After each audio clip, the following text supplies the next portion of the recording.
ఏంటిది? ఏదో చెత్త బెడ్ల మీద ఉంటుంది.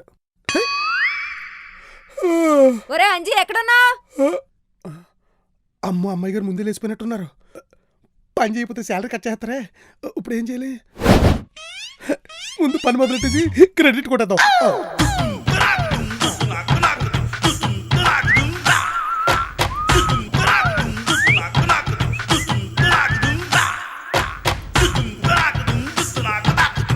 అతమానికి పేపర్ ఏంటి? ఉదయాన్నే లేచి బ్రష్ చేసి స్నానం చెయ్యాలి. మర్చిపోకుండా టవల్ కట్టుకోవాలి. ఎవరు వారని అబ్బా? ఎవరేటరా నువ్వే? అమ్మా, అర్జెంట్గా రెడీ అవ్వాలి. రాత్రి మనమే రాసాం కదా, ఇంకా నువ్వు ఎవరు చూడలేదు.